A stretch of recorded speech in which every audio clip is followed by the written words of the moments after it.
Aux alentours de 760 avant Jésus-Christ, Jonas est devenu prophète de Dieu. L'histoire commence avec Dieu qui l'appelle pour qu'il délivre un message à la ville pécheresse de Ninive.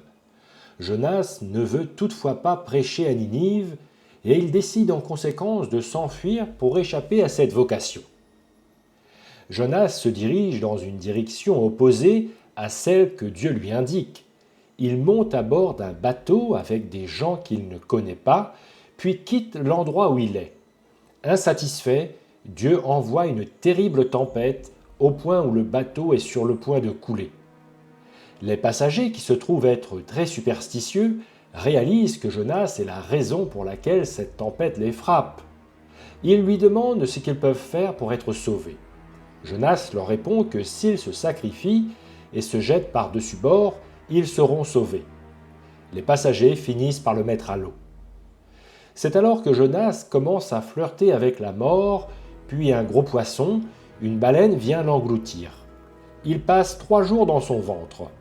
Après cela, Dieu le fait recracher du ventre du gros poisson et il se retrouve à nouveau sur la terre ferme.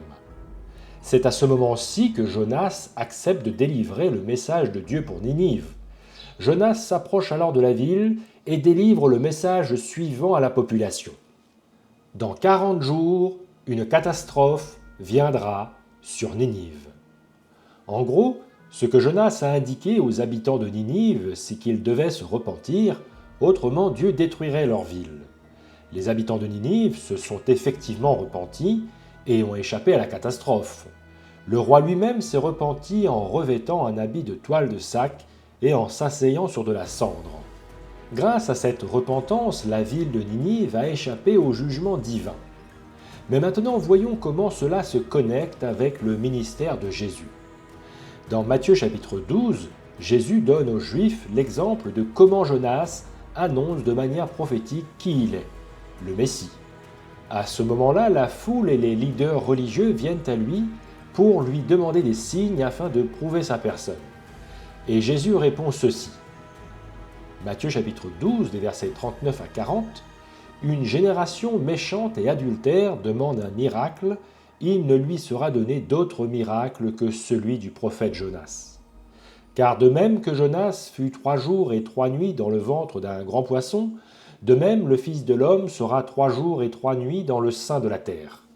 De la même manière que Jonas s'est sacrifié et a ensuite passé 3 jours dans le ventre de la baleine, ainsi Jésus devait vivre la même séquence et être dans le sein de la terre pendant 3 jours. Au 3e jour, tout comme Dieu avait expulsé Jonas sur la terre ferme, Jésus devait sortir du tombeau. Et cela devait être le miracle demandé par les Juifs. Nous apprenons de la bouche de Jésus que la vie de Jonas était un parallèle prophétique à la sienne. Le livre de Jonas était aussi un avertissement prophétique. Quand nous lisons le livre de Jonas, nous devons y percevoir le parallèle avec Jésus. Et le même avertissement qui s'était appliqué aux gens de Ninive s'appliquait également aux Juifs de l'époque de Jésus. Le sacrifice de Jonas pour sauver les passagers du bateau annonçait le sacrifice du Messie. Remarquons le point intéressant développé dans Jonas chapitre 1 verset 14. Les passagers s'apprêtaient à tuer Jonas, et ils ont fait cette déclaration intéressante. « Ô Éternel, ne nous fais pas périr à cause de la vie de cet homme, et ne nous charge pas du sang innocent, car toi, Éternel, tu fais ce que tu veux. » Cette déclaration semble nous être familière. De la même manière qu'il demande pardon pour le sang innocent de Jonas, Jésus sur la croix pardonne ses bourreaux, alors même qu'il est innocent. Quand Jonas était dans la baleine, il a fait une prière à Dieu. Remarquons ce qu'il a dit. Jonas chapitre 2 verset 2 « Dans ma détresse, j'ai invoqué l'Éternel, et il m'a exaucé, du sein du séjour des morts, j'ai crié, et tu as entendu ma voix. » Nous avons une référence directe de Jonas lui-même que les 3 jours dans le ventre de la baleine étaient un parallèle avec quelqu'un étant dans le royaume des morts. Si nous comprenons donc que le livre de Jonas est à propos du Christ, nous allons pouvoir tirer une autre prophétie puissante basée sur une information numérique du livre de Jonas. Ce dernier avait en effet annoncé la destruction à venir de Ninive dans 40 jours. Cela ne s'est pas produit, car les habitants de Ninive se sont repentis. Nous avons encore là un parallèle avec le ministère de Jésus. Quand Jésus était au milieu d'une conversation houleuse avec les chefs religieux juifs qui le critiquaient, remarquons ce qu'il leur a répondu.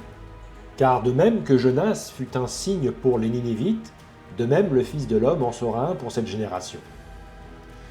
Nous avons ici une comparaison avec Jonas qui avait prêché aux Ninivites alors que Jésus prêchait aux Juifs. Jésus ajoute ceci dans Luc chapitre 11 et verset 32. « Les hommes de Ninive se lèveront au jour du jugement avec cette génération et la condamneront, parce qu'ils se repentirent à la prédication de Jonas. Et voici, il y a ici plus que Jonas. » Jésus leur dit ici que comme Jonas est venu prêcher à Ninive, lui aussi est venu prêcher dans une ville. La différence, c'est que les Ninivites se sont repentis à la prédication de Jonas, alors que les Juifs se sont endurcis. Alors que la sentence fut évitée pour les Ninivites, ce ne fut pas le cas pour les Juifs.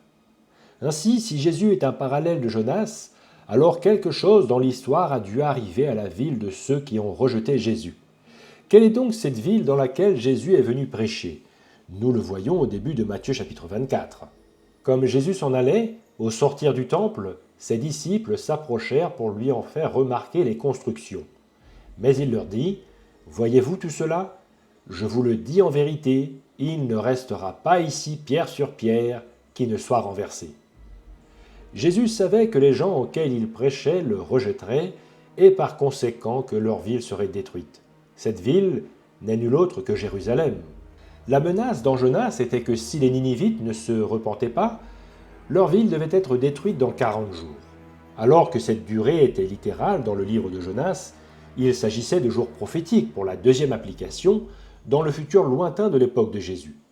Nous avons un exemple dans Daniel chapitre 9 et la prophétie des 70 semaines de ces jours prophétiques qui équivalent à autant d'années, ou encore dans Ézéchiel chapitre 4 et verset 6. « Quand tu auras achevé ces jours, couche-toi sur le côté droit et tu porteras l'iniquité de la maison de Juda pendant 40 jours. Je t'impose un jour pour chaque année. » Nous avons encore l'exemple dans le livre des Nombres. De même que vous avez mis 40 jours à explorer le pays, vous porterez la peine de vos iniquités 40 années, une année pour chaque jour, et vous saurez ce que c'est que d'être privé de ma présence. Nous observons à travers les Écritures, et en particulier avec le chiffre 40, que les jours peuvent indiquer un nombre d'années au bout desquelles quelque chose va se produire. Jésus est allé prêcher au peuple de Jérusalem, mais contrairement au peuple de Ninive, ils l'ont rejeté et tué. C'est pourquoi nous devrions observer dans l'histoire un événement qui s'est produit sur Jérusalem 40 ans après qu'ils aient tué le messager. Bien que ce ne soit pas le sujet dans ce présent épisode de débattre de la date de la crucifixion de Jésus, une grande majorité d'historiens s'accordent sur l'an 30. Et ceci semble être indépendamment confirmé par le fait que Jérusalem a été détruite en l'an 70, soit 40 ans après la crucifixion de Jésus.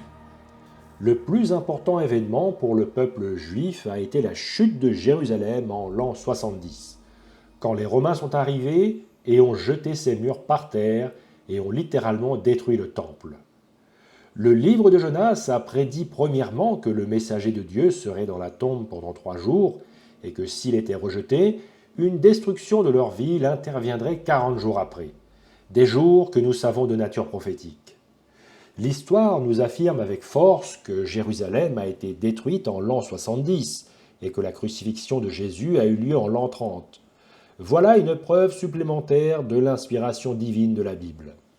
Des fragments du livre de Jonas ont été trouvés parmi les manuscrits de la mer Morte. Cela prouve encore, si c'était nécessaire, que ce livre a été écrit longtemps avant l'époque de Jésus.